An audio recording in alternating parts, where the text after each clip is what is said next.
Merhabalar. Bu arkadaşla bugün bir rodaj bakımı yapacağız. Bu seride kendin yap serisi olarak devam etsin. Bugün yapacağımız bakım rodaj bakımı olacak. Şu an kilometremiz 1162. Maalesef biraz geçti. Zaman bulamadım. Ben bunu garanti kapsamından şu an itibariyle çıkartmış bulunuyorum. Çok rüzgar var, sesim size ne kadar geliyor bilmiyorum ama RKS'nin garanti kapsamı malum çok güvenilir olmadığı için bu bir risk yönetimi gibi olacak. Ben bunu garanti kapsamından çıkartmak istiyorum. Çünkü bu kadar ufak işler için servislere bu kadar büyük paralar bayılmak doğru değil benim için.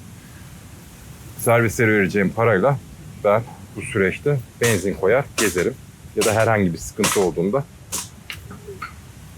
bakımı kendi yaptığım için ona da bir şekilde bir çözüm üretirim. Şimdi bakımda neler yapacağız? Rodaj bakımında. Rodaj bakımı sürecince motor yağı değişecek, motor yağ filtresi değişecek ve dişli kutusunun yağı değişecek. 3 maddeden oluşuyor. Varyatör gibi herhangi bir şeylere el sürmeyeceğiz. Ben periyodik bakım sürecini ve aralıklarını bu arkadaş üreten mühendislerin vermiş olduğu kitapçığa göre yönlendireceğim. Yani 1000'de rodaj bakım yapacağım. 4000'de yağ tekrar değişeceğim. 8000'de de ne yapılması gerekiyorsa o kitapçıktaki maddelere göre, tabloya göre hareket etmiş olacağım. O tabloyu da buraya bir yere koyarız. RKS'nin sürecine hiçbir şekilde uymamış olacağım. Zaman ne gösterecek bize bakacağız. Şimdi rodaj bakımına başlayalım. Şimdi bize bu bakımı yapabilmek için hangi anahtarlar lazım? Bir tane cırcırımız lazım, lokmamız. Uzatmalar ihtiyaca bağlı fakat uzatma olmadan sökmek biraz zor olacak. Bir tane 10 lokma ucu, bir tane de 14 lokma ucu. 10'la yağ filtresini söküyorsunuz. 14 ile yağ tapası ve dişli kutusunun yağ tahliye tapasını sökmüş oluyorsunuz. Bir adet de neyimiz lazım? Burada atık yağı koyabilmemiz için, yere dökmeden halledebilmemiz için. Ben 5'lik bidonlardan keserek yapıyorum. Hadi başlayalım. Evet, şimdi 14 lokma ucuyla yağ tapasını atıp açacağız. Çok fazla rüzgar var. Umarım etrafına fazla dökmeyiz. Önce bir gevşetelim.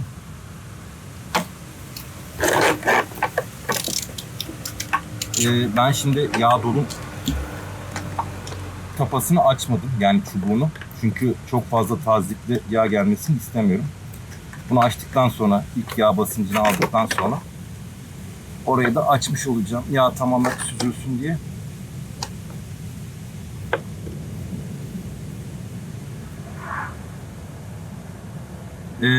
Yazın çok problem yok ama kışın motoru böyle eliniz değdiğinde hafif ılık olacak şekilde ısıtırsanız daha rahat yağda atmış olur. Çünkü yoğun soğukta yoğunluk fazla arttığı için akışkanlığı zor olacaktır. Filtreyle beraber 1.75'ti. Yanlış hatırlamıyorsam kontrol ederiz, onu da tekrar bakarız.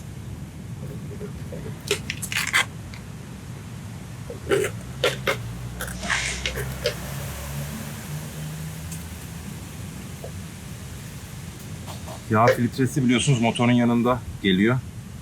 Adamlar herhalde tahmin etmişler RKS'nin böyle bir rezillik yapacağını. Onun için bir tane yanında göndermişler. Allah'tan onda değişim süreci bir dahakinde 8000 kilometrede. Evet, bu biraz süzülsün. Şöyle umarım dışarı akıtmayız.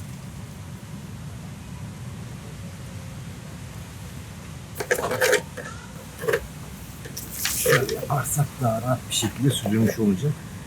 Şimdi öbür taraftan da yağ çubuğunu açalım. Buradan da yağ çubuğunu gevşetirsek artık daha rahat bir şekilde akmış olacak öbür taraftan. Bu egzoz korumayı yerli kitten aldım. Çok başarılı ürün. Tebrik ediyorum kendilerini. Tanımam etmem. Umarım bu kalitede devam ederler. Süzüle dursun. Biz yağ filtresini de açalım.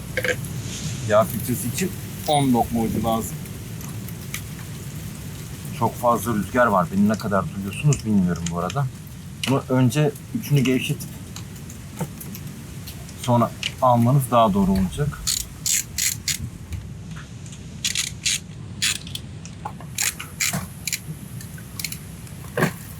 Bu da biraz süzülsün.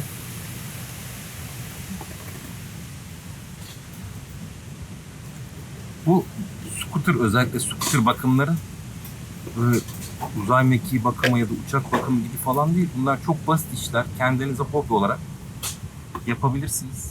Servisleri de dünyanın parasını vermezsiniz. Onlara vereceğiniz parayla benzin koyup gezin. İnanın ki servisteki elemanları görseniz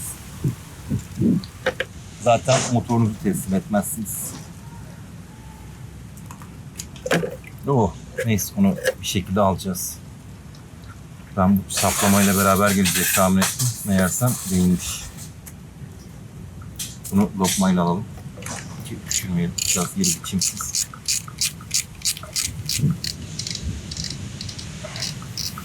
Bu yağı da böyle atmayacağız. Yağın da yeri var. Bunun içinde yağ var, onu da düşünmeyelim. Elim yağ yapmak istemiyorum bu arada. Eldiven giymedim. Normalde giyiyordum. Yapacak bir şey yok, artık bu şekilde alacağız. Evet, yay takılı kaldığı için de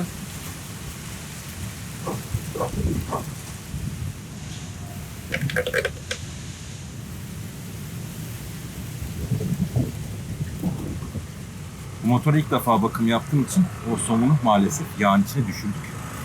Orada bir çözüm bulacağız. Bir dahaki sefere yapmayız. Her şey bir tecrübe. Şimdi bu kapaktaki o-ringin değişmesi gerekiyor. Adamlar her bakımda bu o-ringin değişmesi gerektiğini yazmışlar. Şu yeşil o-ring.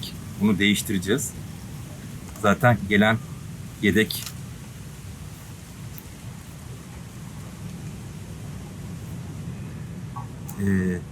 yedek filtrenin içinde o o-ring de mevcut. Şurası biliyorsunuz mıknatıs. Herhangi bir çapak, zaten simsiyah, bakın orası şu an. Yani bir çapaklanma olmuş ama büyük bir metal parçası görmedim. Filtreden de kontrol ederiz onu şimdi.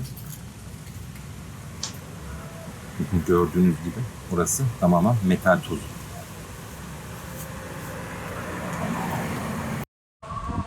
Evet, filtreyi de alalım şimdi.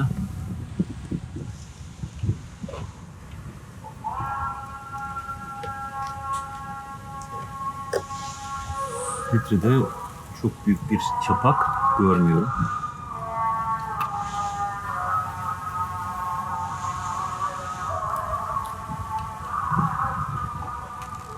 Evet.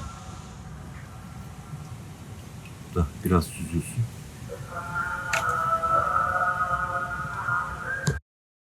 Burası biraz daha süzülsün. Ondan sonra temizleyip yeni filtreyi takıp yağ dolumunu yapalım. Bu arada kendi yağ filtresi çok kaliteli. Piyasada aldıklarını, yani ben bir tane arkadaşın aldığını gördüm de bununla alakası yok. Bu orijinal ürün gerçekten piyasadaki satılanlardan çok farklı. Orijinal temin etmekte fayda var. Zaten 8000'de bir değişiyor. Şimdi bu yağ içinden bunu nasıl alacağız? Böyle siyah eldivenimizi taktık. Şimdi buradan bulduk. Arkadaş şurada. Bunu şöyle attık mı tamamdır. Bu eldiveni de ters çevirip yanımıza getirdiğimiz çöp torbasının içine. Filtreyi taktık. Bu arkadaşı buradan artık alalım. Bununla işimiz bitti. Ellerimizi silelim.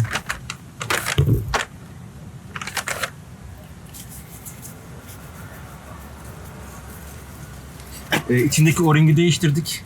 Yayı zaten bu şekilde içinde. Bu da büyük ihtimalle tek taraflı olarak oturuyordur. Bunu da her türlü takabilirsiniz onu. Şunun yağ tapasını da takalım, artık atmasın.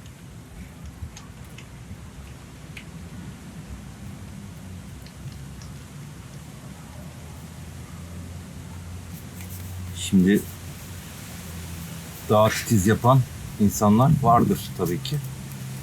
Ben de bu kadar. Benim hobim olarak bu kadar.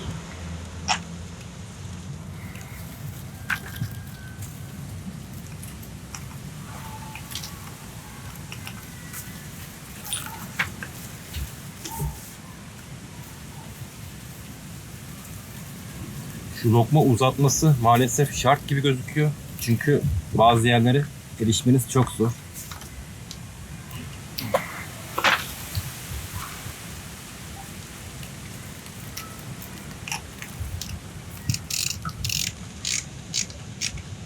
Bunu böyle kademe kademe boşluklarını alırsanız. Çünkü arkada yay da var biliyorsunuz, malum. İlten yay.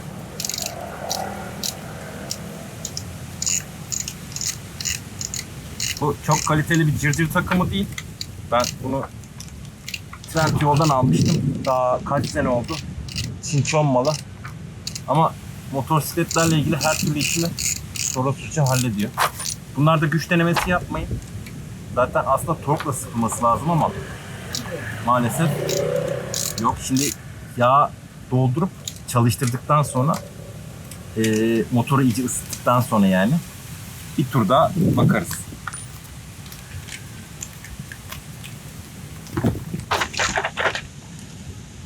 Evet, geçelim yağ dolumuna.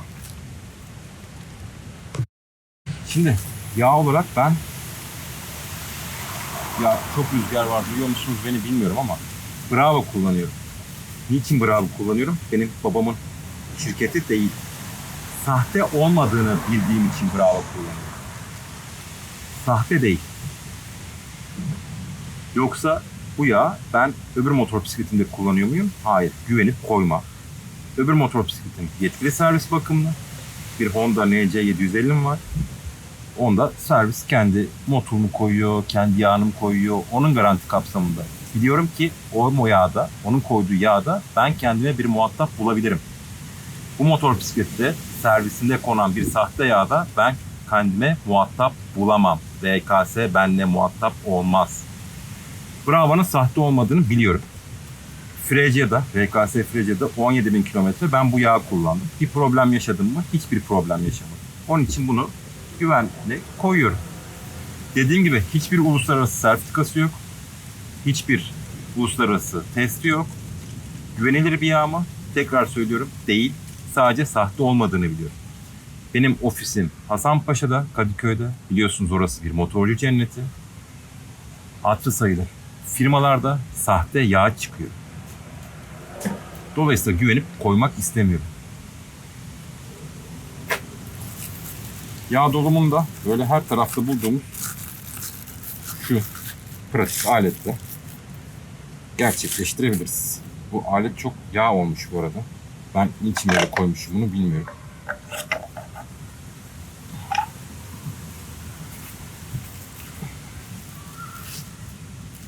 Şimdi bu şu egzozda zaten burada yazılı bakın. 350'si için 1.55, 250'si için 1.70 litre diyor. Filtre değiştirdiğim için de 1.75 litre oluyor. Ben bir de katkı koyacağım buna. Bunu zaten sürekli kullanıyorum. Bir işe yarıyor mu bilmiyorum. Bununla beraber alıyorum, yağla beraber. Zaten toplasanız kaç mililitre yani. Başlayalım.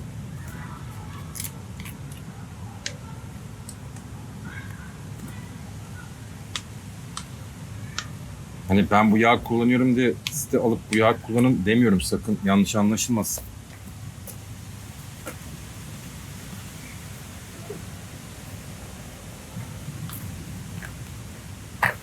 Herkesin orada yaptığı tercih kendine.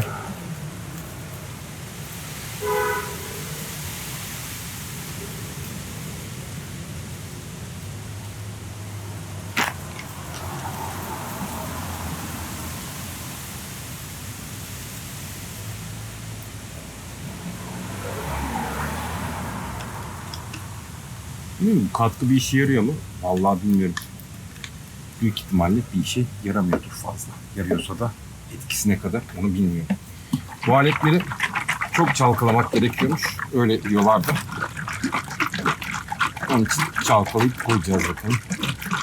Şimdi bu da 1 litre diye satılıyor. Bakın. 1 litreden bu kadar fazla. Dolayısıyla ben bunu ölçemiyorum. Ölçebilecek bir kabım da yok. Şimdi göz kararı ben bunları koyacağım. Bir çalıştıracağım motoru. Tekrar yağını kontrol edeceğim.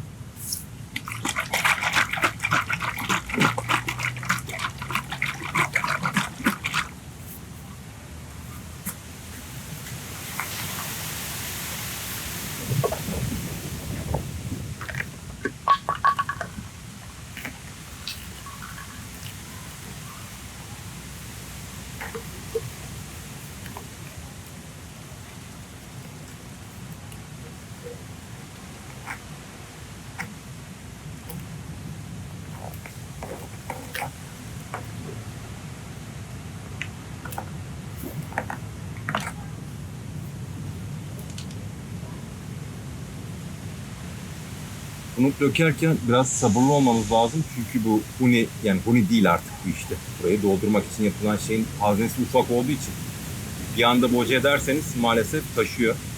Onun için sabırla böyle yavaş yavaş. Orta karar. Bu arada bununla ilgili bir maintenance izledim yurt dışında. Kalterle yağ filtresinin seviyesi aynı. Yani şu an doldurduğunuzda yağ filtresi emiyor. Normalde yağ filtresini biliyorsunuz biraz hani ıslatıp takmak, yağlandırıp takmak gerekiyor. Çünkü ilk çalıştırmada maalesef o sırada o yağ emene kadar bu 250'likte böyle bir şey olmadığına dair bir kesit vardı, bir video vardı. Motorun da içini açıp göstermişler. Yani tamamen dağıtıp göstermişlerdi. Onun için ben de onlara güvenerek filtreyi yağ emdirtmedim. Şimdi 1 litre koymuş olduk. 1 litreden fazla tabii yani biraz. Şimdi bu da aynısı, bakın 1 litreden bu da biraz fazla. Şimdi düzgün bir firma olsa bunu yapmaz tabii.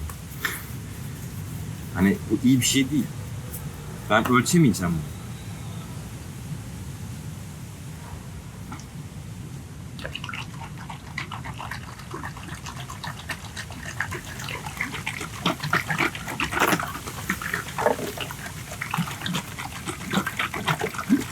Bu arada motorun ön tarafıyla ilgili de yapacağım bir işlem var. Onu da Part 2'de yapmış oluruz.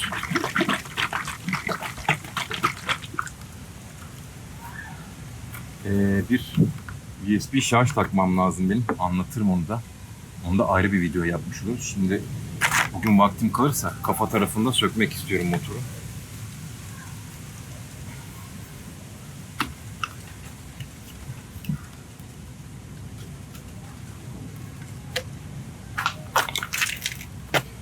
Daha önce bir kere açtım zaten çünkü turuncu takip taktım ben bu alete.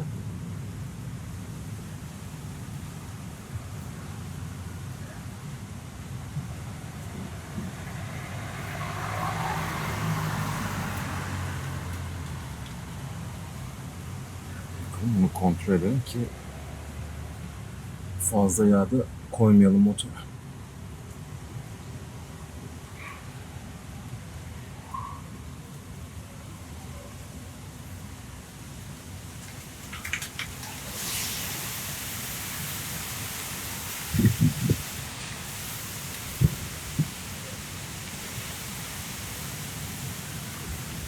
Büyük ihtimal tamam gibi olmuştur. Şimdi şu yağın içini kapatalım. İçine bir şey dökülmesin. Gel bir ortalığı toplayalım.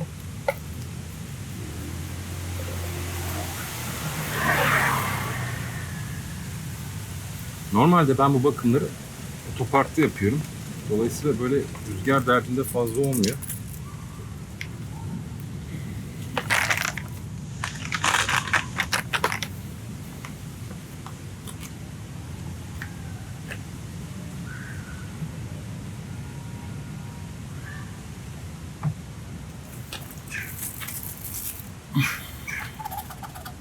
Bu arada diferansiyel yağını daha niye değiştirmediğimi birazdan bahsedeceğim oraya geldiğimde.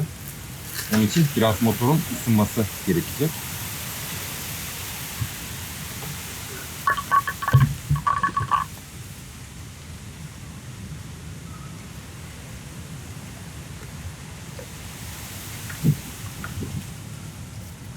Bu arada bu contaları falan da, yani bunlardaki bulunan o-ringlerin falan da değişmesi gerekiyor ama onları artık ilerleyen zamanlarda sanayiden bakacağız. Şu anda çok yeni. Biraz idare eder diyoruz. Hadi marş basalım. Hadi uyandıralım bakalım.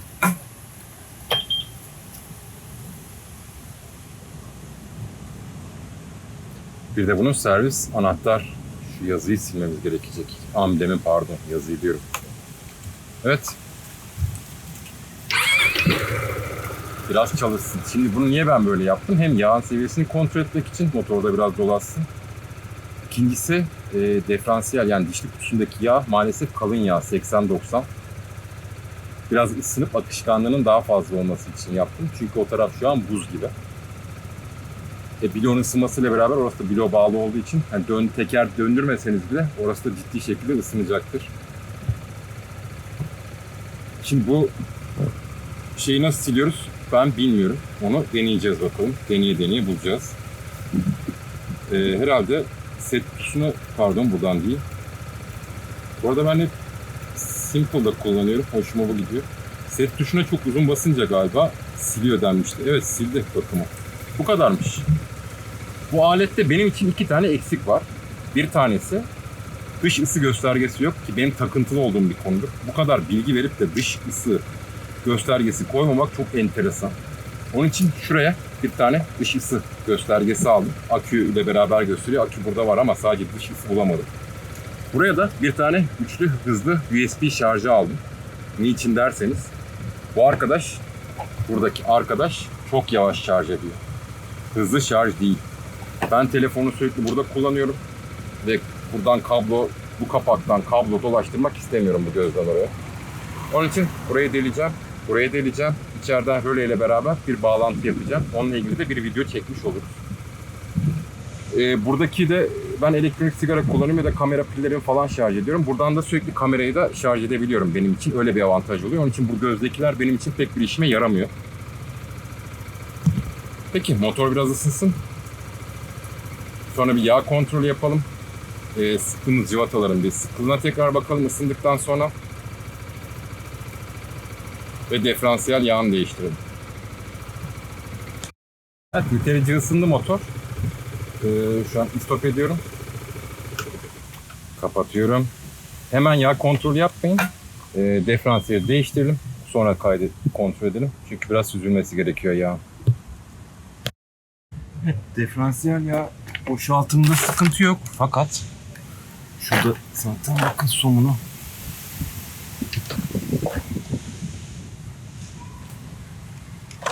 Fakat dolumunda sıkıntı yaşayacağız. Onun için ben bir adet enjektör aldım. Bu arada bu da 14 lokma.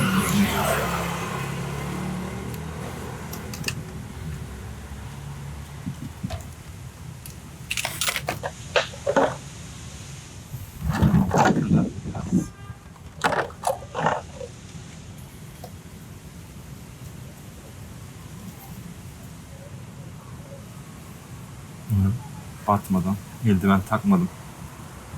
İlk defa eldiven takmadan bu tarz işler yapıyorum.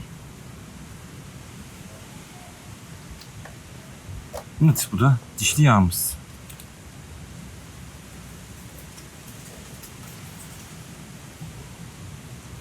Bu da süzülsün bakalım.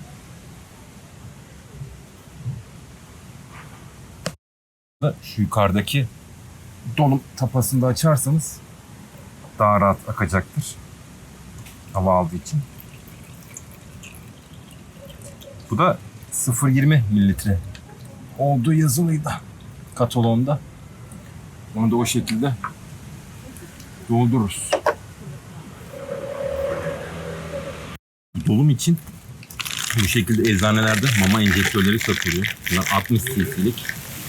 Ucunda iğne yok. Şöyle bir zımbırtı var. Buraya herhalde girip basabiliriz. Yağ da benim birkaç sene önce aldım. Şöyle bir motor var. 80-90 dişli yağ. Bundan 0,20 mililitre dolduracağız. Önce şurayı bir kapatalım. Hadi başlayalım.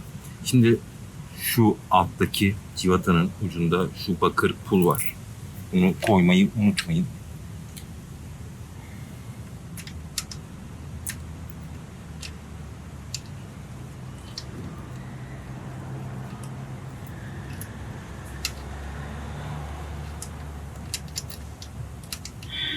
Niyeyse elle yapmaya çalıştım.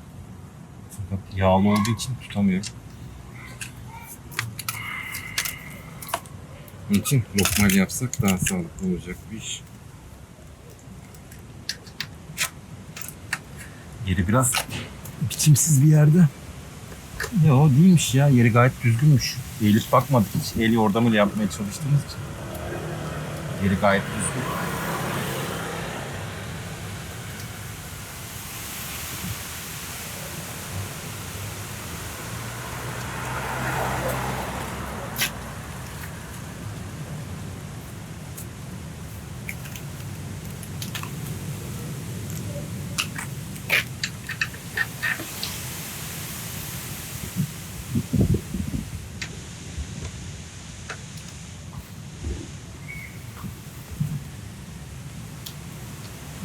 Bunlara çok abanmayın ya. Yani boşluğunu alın ve söktüğünüzdeki direnç kadar yapın. Daha fazla sıkmayın. Zaten içinde bakır pul var. Şimdi gelelim bu arkadaşa. Size çok yakın oldu herhalde bu görüntüler ama bilmiyorum. Satılan enjektör şu. Biz bundan 4 tane 50 mililitre doldurursak işimizi göreceğiz gibi. Tabii önce bu arkadaşı açmak lazım. Çok da rüzgar var. Maalesef uçuşuyor her şey. Bu arkadaş bunun içine sığmazsa o kötü. Nitekim sığmıyor. Buna nasıl bir çözüm yapacağız? Tamam. Buna bir çözüm yapacağız şimdi. Sizi biraz geri aldım. Çözüm şöyle oldu. Tam Türk işi oldu. Maalesef kestim. Zaten içinden çıkacak yağ da bana kıl kılına yetecek. Şimdi buradan bir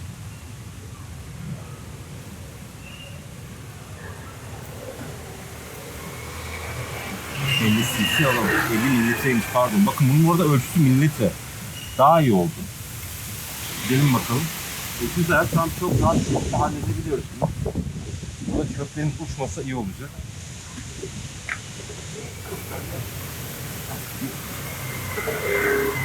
Bir 50 daha alalım.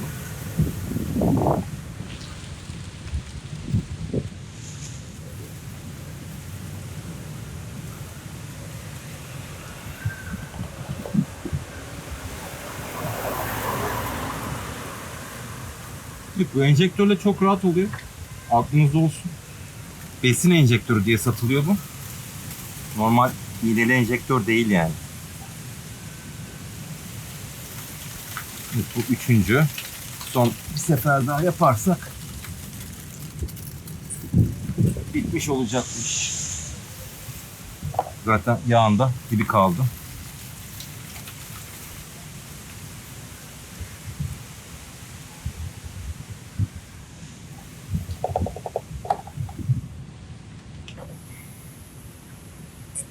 Evet. Bu enjektörleri atmayın. Çünkü ben 60 TL'ye aldım. Silip temizleyip kullanırız. Yazık. Her seferinde para vermeye. Kapağını da kapatalım. Bunda zaten O-ring var. Onun için çok fazla böyle abartı sıkmaya gerek yok. Boşluğunu alsanız O-ring olduğu için gevşeme de yapmayacaktır. Tatlı bir sıkı.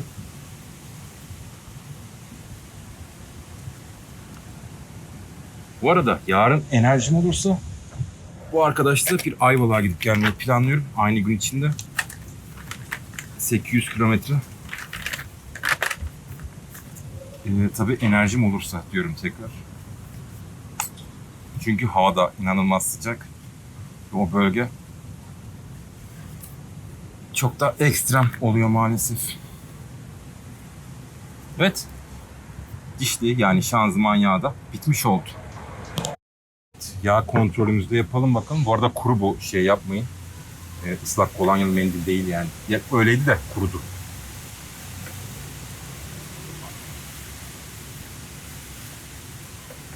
Bunu vidalamadan bakıyorsunuz.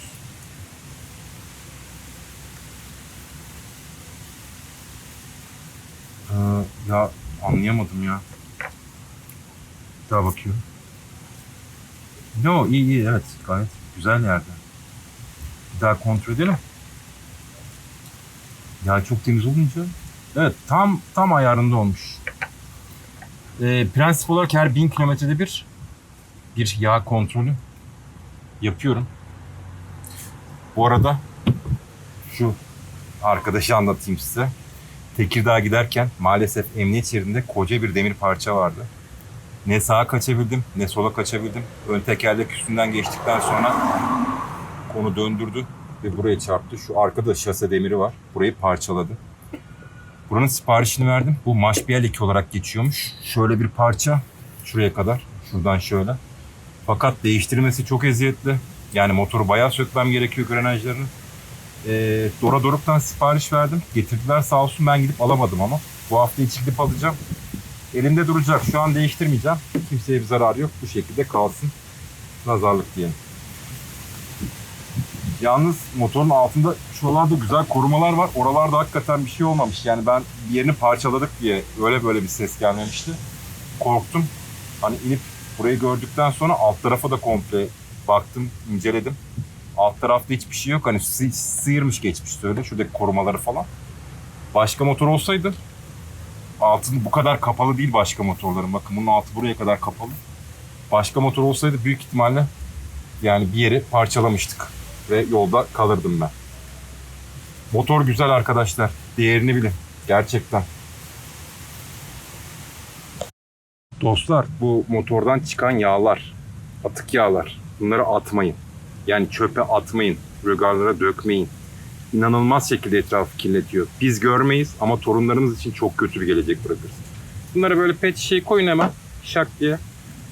Atın motorun arkasına. Dökülmez, hiç merak etmeyin. Hiç öyle bir şüpheniz dahi olmasın yani. Götürün, geçerken otosanayilerde, işte oto şeylerinde, çoğu belediyenin orada yağ geri dönüşüm kutuları var. Atın içine. Gerçekten çok zararlılar. Bir de yazık, doğamızı mahvediyoruz. Son kez bunların da bir kontrolünü yapalım. Hem bir buna bakalım. Yeterli. Tekrar diferansiyel yağın oraya bakalım. Ve el yordamıyla bulamıyorum ben ya. Bakmam gerekti. Neyse. Ha, şurada. O kadar da eğilemiyorum. Yaşlandım artık ya. Bu da gayet güzel. Bir de filtreninkine bakalım.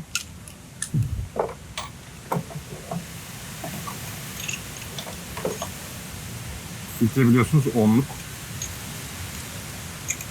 Ya bakım işi bu kadar işte. Böyle atla deve değil ya. Keyifle, zevkle yaparsınız. Boş bir vakitte. Bitti. Bu kadar. Evet, bakın bu kadar. Gayet pratik bir şekilde bitti. Video çektiğim için biraz daha uzun sürdü. Normalde çok daha kısa sürer. Varyatörü bir dahaki bakımda açınca onun için ayrı bir video çekeriz. Bu ön tarafta yapacağım bazı işlemler var. Onlar için ayrı bir video çekeriz. Bu part böyle kendin yap serisi olur. Ona bir sis farı takacağım ama ne marka alacağım, nasıl bir sis farı takacağım daha ona karar veremedim. Onu hala araştırıyorum. Çok da araştırmadım açıkçası. Vaktim olmadı. Bu aynalara her ne kadar memnun olsam da bir kör nokta ihtiyacım var benim. Yani böyle dediğim gibi hem dış ısı sensörü hem kör nokta aynası benim maalesef takıntım. Evet, bu arkaya bir F1 çakar ihtiyacım var. Çünkü hiçbir motor bisikletin arka aydınlatması yeterli değil maalesef. Stopları çok güzel, evet, diyecek bir şey yok. Ama maalesef trafikte görünürlük için özellikle akşamları yetersiz. Hem de yağmurlu hava için. Burası biliyorsunuz farklı bir formatta. Bunun için bir ürün bulabilir miyim bilmiyorum. Çin'den bakacağım. Eğer bulamazsam KN Master'ın burası için yapmış olduğu bir ürün var. Onu almayı düşünüyorum. F1 çakar modülü de mikro devre yapıyor aslında motor bisikletler için. Onlarla yazıştım. Bunun için daha herhangi bir çalışması olmadığını söyledi. Belki biraz dürtersek onları bir çalışma yapabilirler. Çünkü trafikte artık çok fazla zone test görmeye başladım. Umarım daha çok satılır. Umarım daha çok kişi ulaşır. Bu zevki daha çok kişi tatmış olur.